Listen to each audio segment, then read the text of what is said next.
தாய்மார்களே, இந்த விழாவிற்கு வருகை தந்திருக்கும் அனைவருக்கும்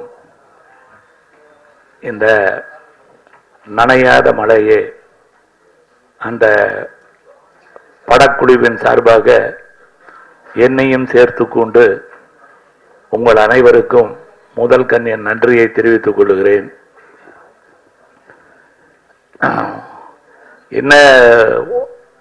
என்னென்ன பேசணும்னு நினைக்கிறோம், எத்தனையோ பேசணும்னு நினைக்கிறேன்.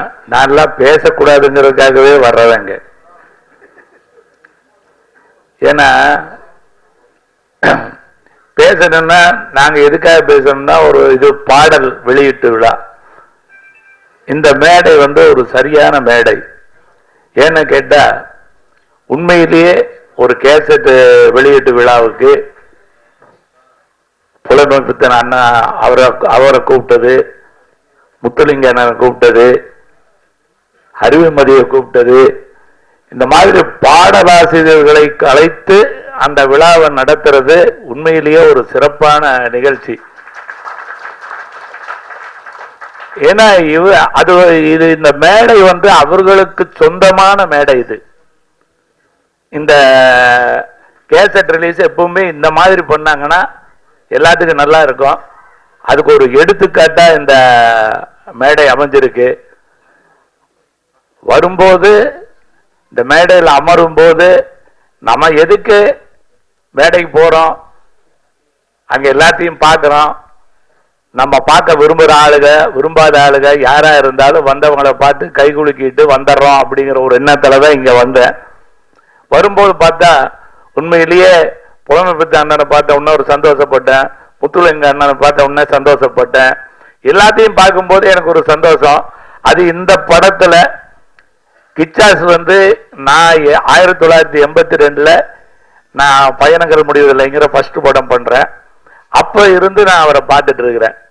என்னைக்காவது ஒரு படத்துல நம்ம கூட அவரை வச்சு பண்ணணும்னு ஆசைப்பட்டு இதுவரைக்கும் பண்ணாமையே போயிட்டேன். அப்படி ஒரு நல்ல திறமையான சுறுசுறுப்பா அசிஸ்டண்டா இருந்ததுல இருந்தே அவர் மேல ஒரு கண் இருந்தது. எங்கூட ராஜராஜன் சேர்ந்த மாதிரி அவங்க வேற வேற திசையில போனதுனால அவங்கள வச்சு ஒர்க் பண்ண முடியல. அவ்வளவுதானே ஒழியா வேற ஒன்றும் இல்லை. இந்த விழா மேடையில் அமர்ந்திருக்கும் தயாரிப்பாளருக்கும் இயக்குநர்களுக்கும் பாடலாசிரியருக்கும் இசையமைப்பாளர் நடிகர்கள்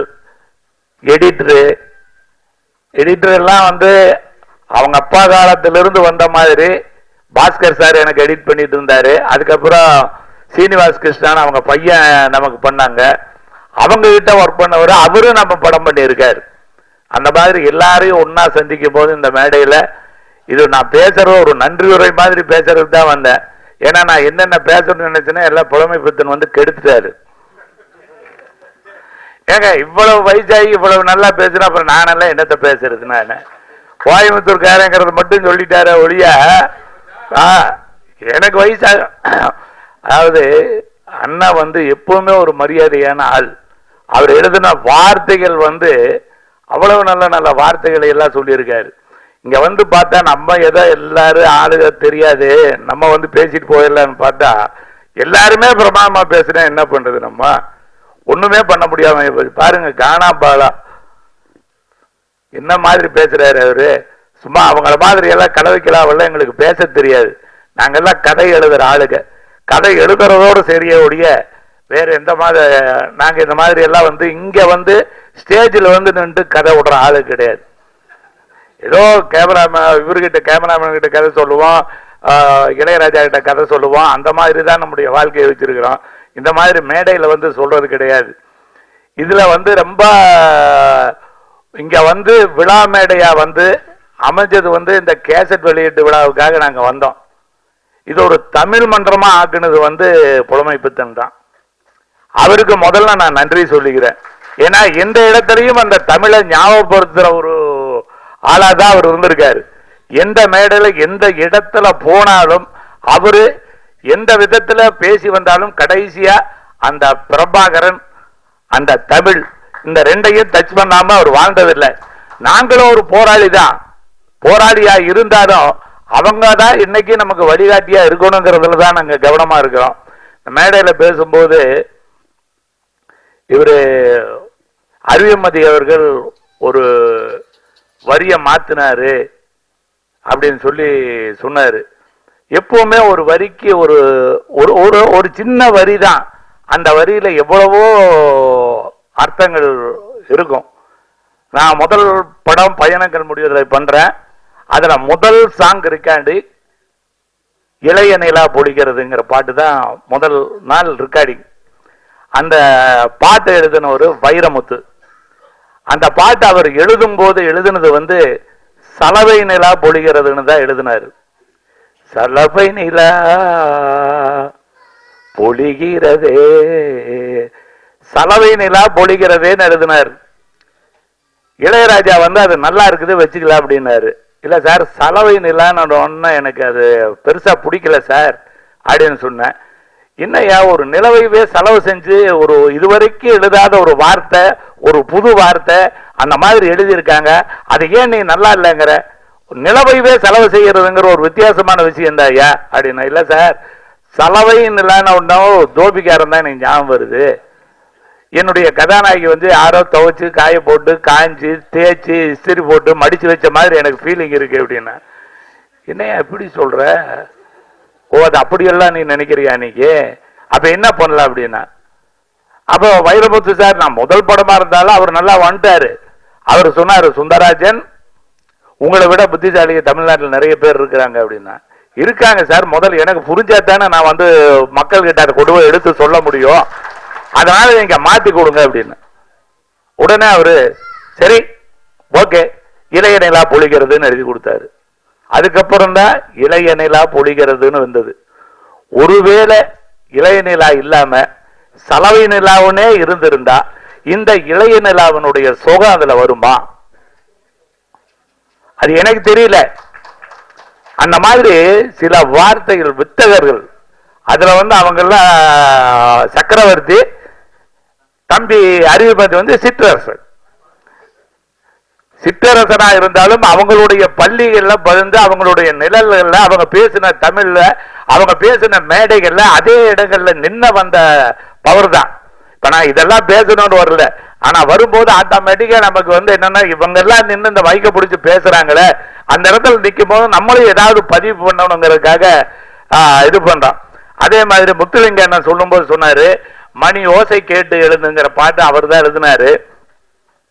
அந்த பாட்டுல இருமிட்டே ஹீரோ பாடுவான், மணி ஓசை கேட்டு எழுந்து இருமல். அது எஸ்பி பாலசுப்ரமணியன் அவ்வளவு பிரமாதமா பாடி இருப்பாரு. அந்த பாட்டு நிறைய பேத்துக்கு இதுல இருக்கிற பாதி பேத்துக்கு அந்த பாடல் தெரியும்.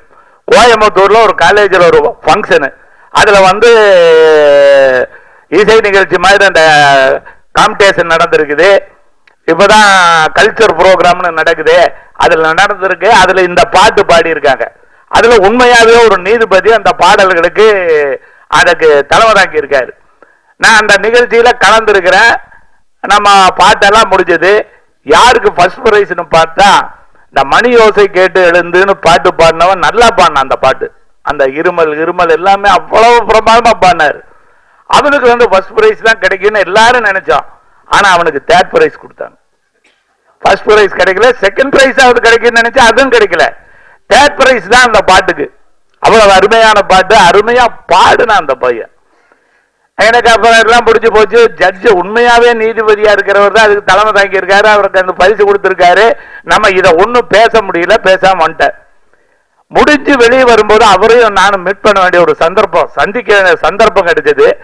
அதனால வேற வழி இல்லாம அவர்கிட்ட கேட்டேன், ஏங்க நீங்க அந்த பாட்டு பாடினவுக்கு பரிசு கொடுத்தது, வேற ஒருத்தருக்கு முதல் பரிசு கொடுத்தது, இரண்டாவது பரிசு கொடுத்தது, அதெல்லாம் நான் தப்புன்னு சொல்ல வரல. இந்த பையன் நல்லா பாடினானே, இந்த பையனுக்கு முதல் பாட்டு கொடுக்காம ஏன் மூணாவது பரிசு அந்த பையனுக்கு கொடுத்தீங்க அப்படின்னா, அவர் சொன்னது அந்த பையன் நல்லா பாடினா, பிரமாதமா பாடினா, அவனுக்கு தான் முதல் பரிசு கொடுக்கணும்னு நான் நினைச்சேன். அவன் பாடும்போது இடையில இடையில கிருமிட்டாயா, பாட்டு இருமல் பாட்டு. அவரு அந்த பாட பார்க்கல.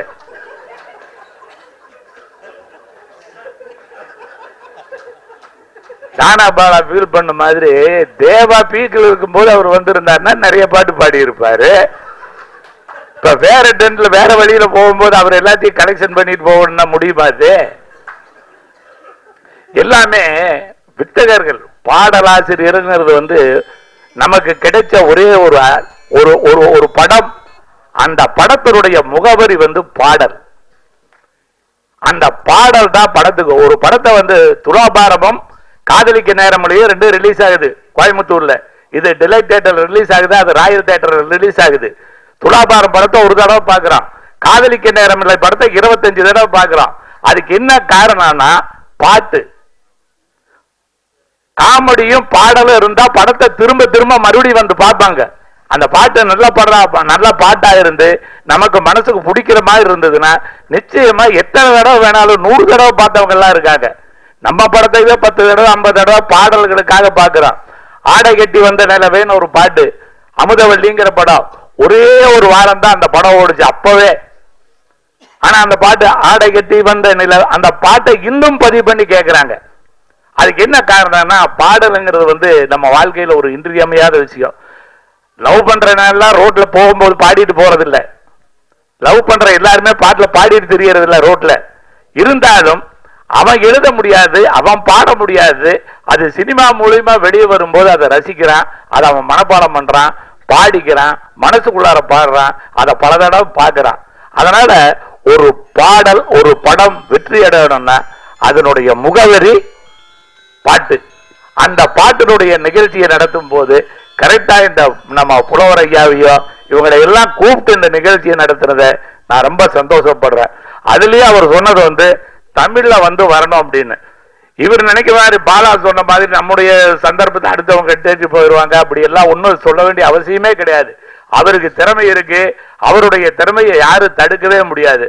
ஒரு தடவை அம்மன் கோயில்களுக்கான கம்போசிங்ல இருக்கான். TM சவுந்தரராஜா அங்க வந்திருந்தாரு கொடைக்கானலுக்கு. இளையராஜா நானும் கம்போசிங்ல இருந்தான். இந்த சைடு வந்தவர் நம்ம பாட்டெல்லாம் டைரக்டர் ஆயிட்டாரு. சுந்தரராஜன் படத்துல பாட்டெல்லாம் நல்லா வருது அப்படிங்கறதுக்காக TM சவுந்தரராஜா ஐயா பார்க்கணும்னு சொன்னாருன்னு சொன்னாங்க. அவர் ரூம்ல இருக்காரு. நான் போய் பார்த்தேன் அவரை. நானா அவரை போய் பார்த்து, ஐயா நீங்க என்ன பார்க்க வரல, என்ன நான் உங்களை பார்க்க வரணும், உங்க பாடல்களை எல்லாம் பார்த்து இதுதான். அப்போ ஒளி நிகழ்ச்சி ஓடிட்டு இருக்குது. அது இந்த பாட்டு நான் ஆணையிட்டால் பாட்டு அவருடைய பாட்டு ஓடிட்டு இருக்கு.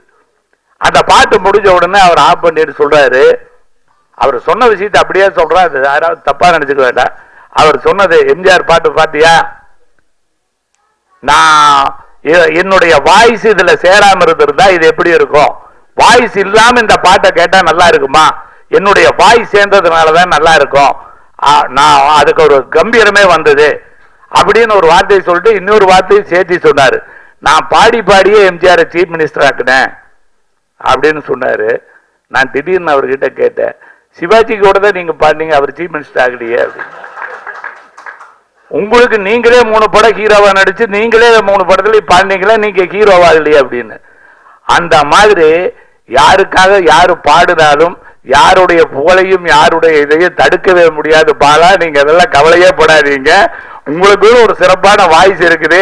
சாராய் குடிக்கிறக்கே கூப்பிட்டாலும் இப்ப வீதியா சாராய் கடை ஓபன் பண்ணிருக்காங்களா, அதுக்கு என்ன பண்ணுவீங்க நீங்க? அதனால அதை பத்தி எல்லாம் கவலையே பட வேண்டாம். இந்த விழாவுக்கு வந்து நான் ரொம்ப சந்தோஷப்படுறது காரணம், ஒரு தமிழ் விழாவா இருக்கட்டும், தமிழை வந்து கரெக்டா எழுதுங்க. இன்னும் யாராருக்கு என்னென்ன தோணுதோ அந்த விஷயங்களை எல்லாம் எதிர்கால நமக்கு முன்னால எம்ஜிஆர் சொல்லிட்டு போனதோ, சிவாஜி சொல்லிட்டு போனதோ, வள்ளுவன் சொல்லிட்டு போனதோ, பெரியார் சொல்லிட்டு போனதோ எல்லாமே வந்து பிற்காலத்தில் நமக்கு யூஸ் ஆகிறதுக்காக தான் சொல்லிட்டு போனாங்க. யாரும் நமக்கு அதை அவாய்ட் பண்ணணுங்கிறதுக்காக சொல்ல வரல. சிலருக்கு தெரியாத விஷயங்களை நம்ம சொல்லியே ஆகணுங்கிறதுக்காகவே சில விஷயங்கள் இருக்கு. அவருடைய நம்முடைய தமிழை வந்து யாரும் அழிச்சிட முடியாது, யாரும் அழிக்கவும் விட மாட்டாங்கிறது வேற. ஆனா அழிச்சிட கூடாதுங்கிறதுல வந்து நம்ம கவனமா இருக்கோங்கிறதுக்கோசரம் தான் அந்த விஷயத்தை எல்லாம் அவர் சொல்றாரு. ஆனா நமக்கு என்ன பண்ணினாலும் நம்ம கொஞ்சம் கவனம் குறைவா தான் இருக்கிறோம். இது வந்து ஆனந்த விகடன்ல ஒரு நாள் ஒரு பத்திரிகை, அந்த பத்திரிகையில் ஒரு விஷயம் எழுதியிருந்தாங்க. அந்த நிகழ்ச்சியை சொல்லி நான் நிறைவு செய்கிறேன். அதுல வந்து ஒரு பேட்டி எடுத்திருந்தாங்க. அந்த பேட்டி எடுத்தது வந்து ஒரு பிச்சைக்காரனை கூப்பிட்டு பேட்டி எடுத்திருந்தாங்க.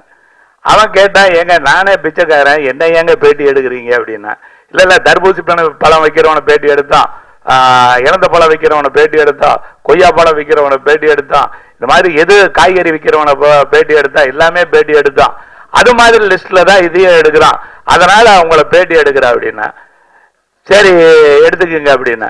நீங்க எந்த வயசுல இருந்து பிச்சை எடுக்கிறீங்க அப்படின்னா நான் 10 வயசுல இருந்து பிச்சை எடுக்கிறேன். எப்படி எடுத்தீங்க அப்படின்னா இல்ல எங்க அப்பா பிச்சை எடுத்துட்டு இருந்தாரு, அவரு கூட சேர்ந்து 10 வயசு இருக்கும்போது நானும் கை நீட்டினேன், எனக்கு பிச்சை போட்டாங்க, அதுல இருந்து நான் பிச்சைக்காரன் ஆகிட்டேன். உங்க வாழ்க்கையில மறக்க முடியாத சம்பவம் ஏதாவது இருந்தா சொல்லுங்க அப்படின்னா நானே பிச்சைக்காரன், என் வாழ்க்கையில என்னங்க மறக்க முடியாத சம்பவம் ஏதாவது இருந்தா சொல்லுங்க அப்படின்னா ஒரு சம்பவம் அப்படின்னா என்ன அப்படின்னா அப்ப எனக்கு 20 வயசு இருக்கும். என்னுடைய 20 வயசுலயே இன்னொரு பொண்ணும் பிச்சை எடுத்துட்டு இருந்தது. 2 பேரும் பிச்சை எடுக்கும் போது அடிக்கடி பார்த்து நாங்க லவ் பண்ணிட்டோம். 2 பேரும் கல்யாணம் பண்ணிட்டோம். கல்யாணம் பண்ணதுக்கு அப்புறம் பாலத்துக்கு கீழே ஒரு சாக்கு போட்டு குடும்பம் நடத்துவோம். குடும்பம் நடத்திட்டு காலையில இருந்துருச்சு அவ தனியா பிச்சை எடுக்க போயிடுவேன், நான் தனியா பிச்சை எடுக்க போயிடுவேன். போயிட்டு சாயந்தரம் வந்த உடனே அவ அழுக ஆரம்பிப்பா. ஏன் அழுகிற அப்படின்னா என்னங்க பொழப்பு இது, நீங்க தனியா பிச்சை எடுக்க போக வேண்டியதா இருக்குது, நான் தனியா பிச்சை எடுக்க போக வேண்டியதா இருக்குது அப்படின்னா பின்ன என்ன 2 பேரும் ஒன்னா சேர்ந்துட்டு போய் பிச்சை கேட்டோம்னா யாராவது பிச்சை தருவாங்களா? அதனாலதான் தனித்தனியா போய் பிச்சை எடுக்க வேண்டியது இருக்குன்னு. இப்படியோ ஒரு 2 வருஷம் ஓடிச்சு. 2 வருஷம் ஒரு நாள் கழிச்சு ஒரு நாள் நான் கூட வாழல, நான் வேற ஒருத்தன் கூட போறேன் அப்படின்னு. வேற ஒருத்தன் போறேன்னா அவனும் பிச்சை எடுக்கிறவன் தான். அவன் பழனி அடிவாரத்துல பிச்சை எடுக்கிறவன், இவன் தெரு தெருவா நடந்து பிச்சை எடுக்கிறவன். அவ சொல்லும் போது கஷ்டமா இருந்தது. சாயந்தரம் அவ திரும்பி வரல. அவ என்னை விட்டு போகும்போது 22 வயசு, இன்னைக்கு எனக்கு 72 வயசு. அன்னைக்கு என்னைக்கு அவ என்னை விட்டு போனாலா அன்னையிலிருந்து இந்த 50 வருஷமா ஐயா சாமி பிச்சை போடுங்கன்னு ஆம்பளை கிட்ட பிச்சை கேட்டிருக்கிறேன். அம்மா தாயே பிச்சை போடுன்னு எந்த பொம்பளை கிட்டையும் நான் பிச்சை கேட்டதில்லைன்னு. அந்த பிச்சைக்காரனுக்கு இருக்கிற ரோச தமிழனுக்கு இல்லைன்னா உருப்படவே மாட்டான். நன்றி, வணக்கம்.